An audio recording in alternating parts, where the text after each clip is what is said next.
नमस्कार। सबसे पहले आप सबको पीके लर्निंग हब की तरफ से शिवरात्रि और कारगिल विजय दिवस की हार्दिक शुभकामनाएं। आप लोगों का प्यार मुझे मिल रहा है। कारगिल विजय दिवस पर हिंदी स्पीच में जो आपने व्यू दिए, जो आपने मुझे कमेंट दिए, उनके लिए थैंक यू सो मच। आगे भी मैं आशा करती हूँ कि आपको मेरी इसी तरह की जो है वीडियो पसंद आती रहेंगी। भोले बाबा आप सब पर अपनी कृपा बनाए रखें। तो आज की वीडियो में हम आगे बढ़ते हैं। आगे बढ़ने से पहले कुछ बातें जो हैं बेसिक वो जान लेते हैं। आप सबको पता है कि बाघ हमारा राष्ट्रीय पशु है और हमारे लिए सबसे गर्व की बात ये है कि पूरे वर्ल्ड में, पूरे विश्व में 70% बाघ इंडिया से है। लेकिन आज उन्हें बाघ बचाओ जो है आज के समय की पुकार हो गई है।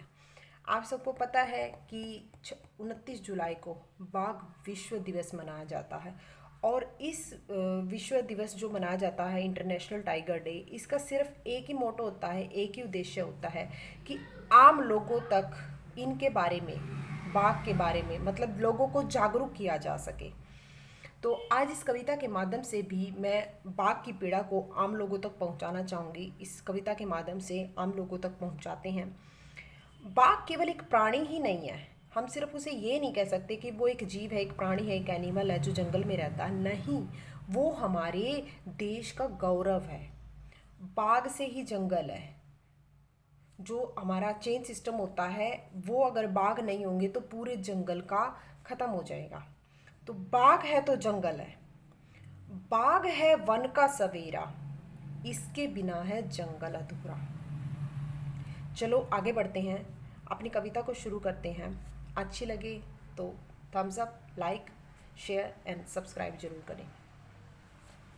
विश्व बाघ दिवस, इंटरनेशनल टाइगर डे पे एक छोटी सी कविता, ये छोटी सी ड्राइंग मैंने बनाई है। अच्छी लगे तो मुझे कमेंट ज़रूर बताना। राष्ट्रीय पशु में भारत का, बाघ मुझे सब कहते। आप सबको पता है कि हमारा राष्ट्रीय पशु बाघ है। बंगाल टाइगर हमारा जो है नेशनल एनिमल है। वन्य जीव सारे जंगल के मेरे वश में रहते। साइबेरिया का मैं वासी, अब भारत की शान। अभी मैंने आपको बताया कि ये भारत का गौरव है, हमारी शान है, क्योंकि 70% बाघ हमारे इंडिया से है। मुझे देख सकते हो जाकर रूस, चीन, ईरान। अभी ये रूस, चीन और ईरान यहाँ पर भी पाया जाता है। चीतल, सांभर, नील गाय मैं बड़े चाव से खाता। ये सभी जंगल में रहने वाले एनिमल हैं। चीतल, सांभर, नील गाय, जिन्हें जो है बंगाल टाइगर यानी हमारा राष्ट्रीय पशु बाघ खाता है। नहीं मिले तो चिड़िया खाकर अपनी भूख मिटाता। अब ये नॉन वेजिटेरियन है तो इसे नॉन वेज तो खाना पड़ेगा, मांस तो खाना पड़ेगा। रेत, घास, कीचड़, दलदल में मैं आवास बनाता, यानी कि रेत में, घास में, कीचड़ में, दलदल में, कहीं पे भी रह सकता है। हुई शाम सूरज ढलते ही मैं शिकार पर जाता। मेरी परम भक्ति के सम्मुख हाथी शीश झुकाता। हाथी जो हमारी अर्थ है तो उस पर सबसे भारी जीव है, सबसे बड़ा जीव है। तो जो जंगल में है, ठीक है, नॉट ऑन वाटर, पानी में नहीं। तो ये हमारी धरती का तो हाथी जो है, लेकिन हाथी भी इसके सामने शीश झुकाता है। राह छोड़कर हट जाते जब सब, जब मैं आता जाता, यानी कि सब मेरे से भाग जाते, सब मेरे से डर जाते। तो ये थी हमारी छोटी सी कविता। आई होप आपको अच्छी लगी होगी।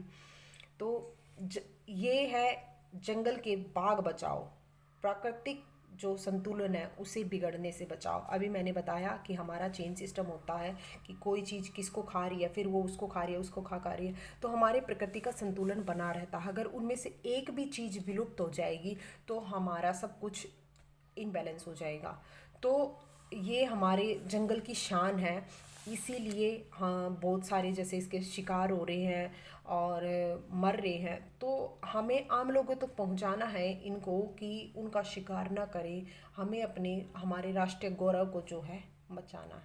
तो ये थी एक छोटी सी कविता। आई होप आपको अच्छी लगी। अच्छी लगे तो लाइक, शेयर एंड सब्सक्राइब जरूर करें और कमेंट करें। Thank you. Have a good day.